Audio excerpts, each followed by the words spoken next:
All right, guys, welcome back. Start wholesaling houses now. We're on step 13. Are we going to assign that deal or are we going to double close it? All right, so we already found a buyer, we found a deal. It's time to get this bad boy to closing, okay? So we're going to talk about should you assign it or double close, and if you haven't yet, go to freecoldcallingscript.com after this and download your contract package, your overcoming objection script, your cold calling script, all that 100% free. Okay, so I'm going to show you in a second how to fill out an assignment and how to fill out the buyer contract if you want to do a double closing. And you know, what is an assignment? Okay, so what are you really doing there? So you have your purchase agreement with the seller, right? What you are actually doing is selling your interest. So you are assigning that contract to buy a property to your cash buyer. So now everything, the terms, conditions, the price, everything has been assigned over to them for a fee. Okay, so it's a one-page assignment. I'm going to show you how to fill it out in a second, but that is what is happening, right? So you got to make sure they put down non-refundable earnest money deposit, where, you know, if they back out of the deal, they lose that money, you keep it. Okay, but that's what you're doing. You're selling your interest. All right, you're not going to pay closing costs on that. We'll talk about what it looks like with double closing in a second, but you're not going to pay any closing costs. There's nothing that comes out of your pocket. You're never taking title. Okay, so you're not buying that property in any kind of way. You essentially sold your contract. That's what you're doing. So I love assignments, and you know, there's a lot of talk out there on, you know, kind of like what is the max fee that's good for an assignment, because you will have some buyers out there that get pissy that they see you making you know, a good amount of money or something like that. You can't get stressed out on that. We don't want to work with those buyers. We bring a lot of value to the table. As long as you are willing to pay the price, right, that we agreed on, why does it matter how much that, you know, the wholesaler makes or I make or you make? It doesn't matter. So people like that, you want to stay away from those types of buyers. But you know, when it comes to an assignment, we typically, depending on you know, the actual like purchase price of the deal, so let's just say the higher the purchase price, the more comfortable we are going up with doing an assignment. Okay, so we typically won't assign anything for more than, like, you know, $20,000 to $30,000. But that's in our market where the median price is around, you know, the $200,000 or whatever. It's right around like $200,000. So that's our average deal ends up being about $18,000 to $20,000 on average as a wholesale fee.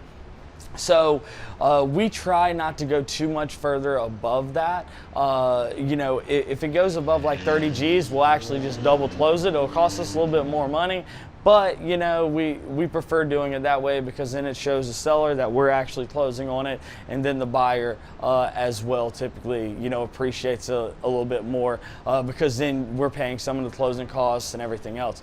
But at the end of the day, do not let that you know, mess with you at all, right? So if you want to assign something for a freaking $100,000, like, you're more than welcome to do that. I wouldn't recommend it, but you can, right? So it's all comes down at the end of the day to the freaking buyer, right? Like, you got to control the deal. You got to control your buyers. You want to work with people that aren't going to nickel and dime you. When they start getting really bent out of shape, and why I tried to say, you know, move over to double closing after a certain point, is because, you know, if you're actually making more than they are on the deal, you know, a lot of them get really upset about that. So just keep that in mind. But at the end of the day, like, don't be afraid to assign it when it's a bigger fee. You know, you're just selling your interest. That's what you're doing. That's the name of the game when it comes to wholesaling, okay, is assigning the contract, not doing the double closing. I'm just going to show you that option so you have it in your tool belt just in case you need it, okay? But the goal should always be assigning. Okay, so let's talk about double closing, what that looks like, and of course check your state as well and see what that looks like in your state as far, well, your title company or attorney's office, depending on what state you're in. Some states will allow you to close it either or, some is only one or the other. So, you know, they will instruct you on what that looks like, but you're always looking for investor-friendly title companies and attorney's offices to work with, right? So with a double close, this is how it works for us. You're going to take title, okay? So you actually are purchasing that property just for a second. Okay, just for a second, and then you're immediately reselling to your buyer. So you have two closing packets, right? The one where you're buying from the seller, the one where you're selling to the buyer, and all that is going to happen simultaneously. That's why sometimes you hear it either called a double closing or a simultaneous closing. That's what they're talking about. So you will take title, okay? You're going to pay closing costs, all right? 9 times out of 10, the buyer is always going to pay the closing costs when it comes to you assign it, because that's the agreement with the seller. And you always tell your buyer, hey, you got to pay all the closing costs. Most of them are not going to be okay, though, paying two sides closing costs. Now, you can say, hey, it's a net to me price. At this price, you know, yada, yada, yada, and you can get them to do that. We don't do that if we double close. We actually will pay the seller side closing costs, and we make the buyer pay the closing costs for us. So it's almost a wash, but you will pay closing. So as far as need money, okay, so need money, this is what our title companies allow us to do in our attorney's offices. And you will have to find out, right, if they will do this for you. If they're investor friendly, depending on what state you're in and everything else, they might do it as well. But they will allow us to use our buyer's funds to front us for the front end transaction. So usually it's a simple disclosure that the title company attorney's office will get you to sign with the buyer. The buyer understands and is cool with it as long as they're okay. But you're essentially, they bring all their funds to closing because it needs to be there anyway. And then they're going to take the front end, right? The funds from the back end between you and the buyer, they're going to use that to fund the front end, and then you're going to take the difference as your fee, right? So minus your closing costs, that's the difference, right? So you're taking title, it can require some money, and you're going to pay the closing costs. But if you can't do that and you still need to double close, there's plenty of transactional funding out there that will, lend you, just for the double close on the deal for like 1% to 2%, right? A point or two. But again, that's an additional cost. So the goal is always to stick with the signing, right? Because that's the path of least resistance. There's less friction. There's less variables going on. You can just assign your contract, your rights to buy that house over to the buyer, and you get a fee on the HUD. Boom, it closes. You get paid. You don't deal with any of the rest of the stuff. So I always suggest that, traditional wholesaling, you take the path of assignments, and I'm going to show you right now how it looks to fill out an assignment, fill out a buyer contract. Check this out. This is the assignment agreement. This is the agreement that you will use to sell your seller contract to cash buyers. So you are assigning your rights to purchase the property from the seller to a cash buyer. So this is a really simple one-page agreement. It is straight to the point, and I'm going to show you how to fill this out really quick. Okay, so let's go ahead and edit, add text. All right, so right here, in consideration of the sum of X, the assignment fee. So this is how much you are selling the contract for. So as an example, if you had a contract with the seller for $50,000, then you would, and you sold that essential property or contract to a cash buyer for $60,000, then your assignment fee would be $10,000. All right, boom. So it's that easy, guys. Then the assigner is you, okay? So this is you, and you are assigning or otherwise transfer to assignee cash buyer. All right, all rights, title, and interest held by assigner in and to the contract described as follows. So this would be the date that your contract was executed on, right? So the executed date, the date that you and the seller both signed the agreement. All right, between you and seller name, and concerning the property at property address. All right, pretty straightforward and simple. Then come down here, closing shall take place no later than. All right, so this is obviously no later than the actual date that you have on the contract with the seller, but preferably even before then, right? Like you always want to push to get your deals closed as fast as possible. As long as the seller is okay with it, then we always, try to get the buyer on board with that as well, right? To close fast. So no later than though, closing date with seller, obviously. That would be the latest. An assignee has given a non-refundable deposit of, we usually do $2,000 to $5,000. Okay, so this is basically saying that, hey, if they back out and they don't, go through and close on this property, then we keep that $2,000, all right? And to be held in escrow at your title company, all right, where you're closing at. All right, your title company, and then you would sign here as a signer, and then your cash buyer would sign there, all right, as a signee, date, and then you are done, all right? Then you would turn this into the title company or attorney's office that you're using to close with your seller contract and instruct them to do an assignment, all right?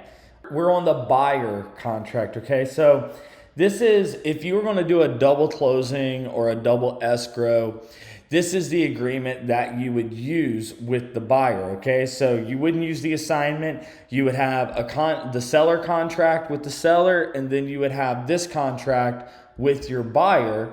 And I'm just gonna go over here and start filling this thing out in a second. But yeah, so now understand in this scenario, okay, you can put on there that it is a net price, okay? So you could come down here when you do the total purchase price, you could add in there that you want this to be net, okay? And then what would happen there is that would essentially mean that your buyer would have to pay the closing cost between you and the seller and between you and him or her, the buyer, right? So then they'd be paying closing costs twice. Most buyers are very unhappy when this happens.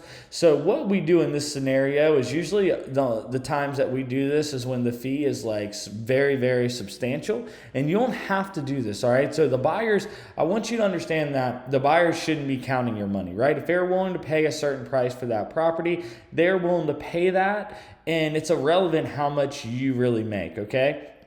Because they were willing to pay that price for the property.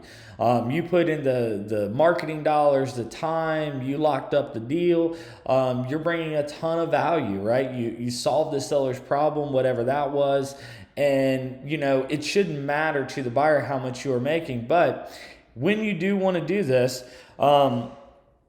we typically would just pay the closing costs between us and the seller, and then make the buyer pay the closing costs when he buys from us. And this happens simultaneously, right? So the buyer's still bringing all the money. And I know with our attorney's office, our title company, we have a disclosure that we have the buyer sign that basically tells them that we are funding the front end transaction with our buyer's funds. So the seller will get paid out. So the buyer is still bringing all the money, but we're not bringing it, and then the buyer usually should be okay because they're paying the money anyway, right? What does it matter to them? They just want to buy the property.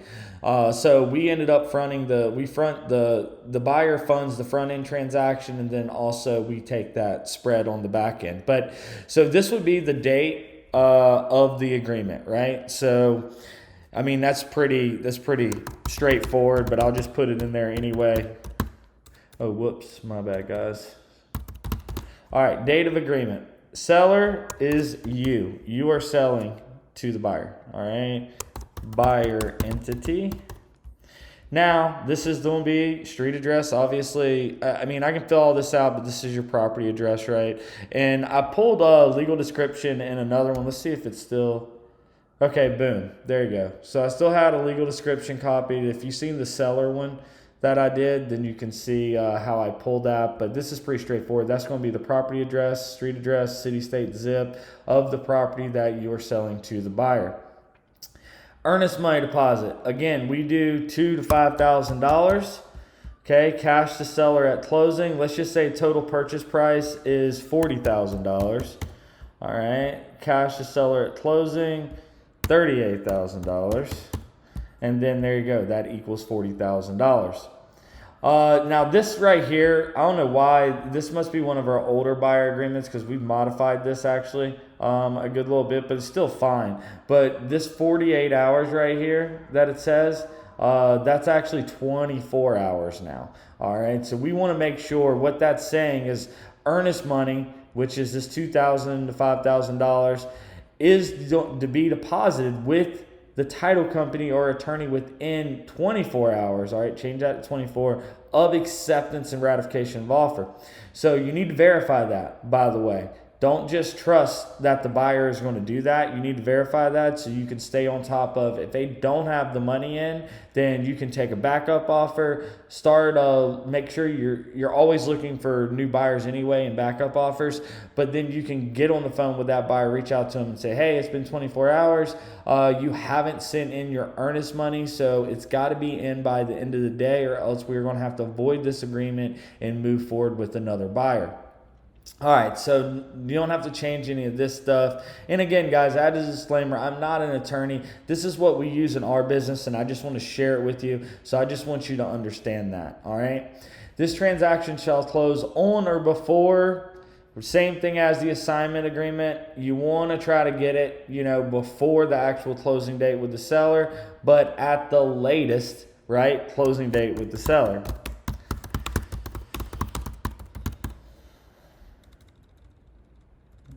All right, you guys know what I mean there. And then this will be at the title company.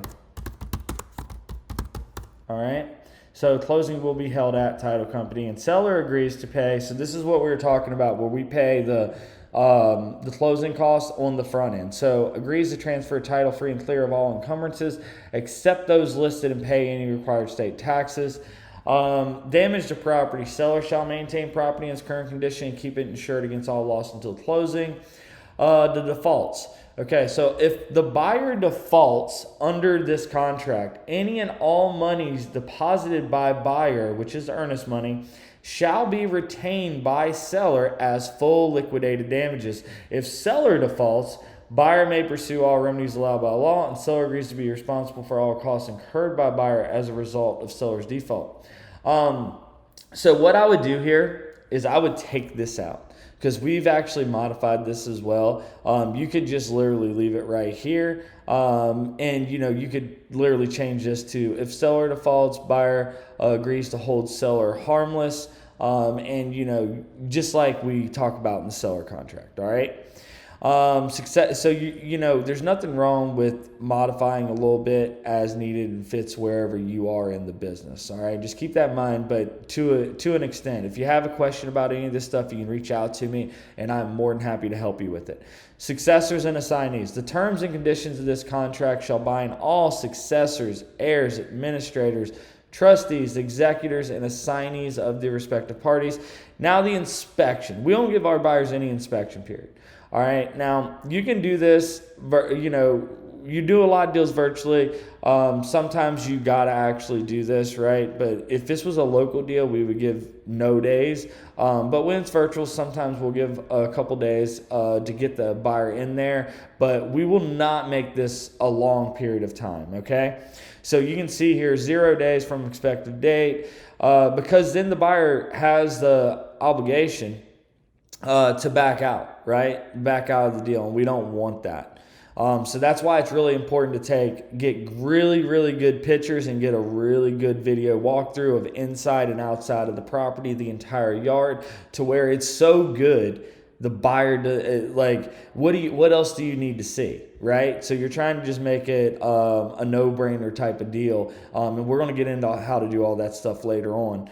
But additional terms and conditions, any kind of additional terms, contingencies, anything like that will go here. Seller, so your signature right there and date, and then your cash buyer signature right here.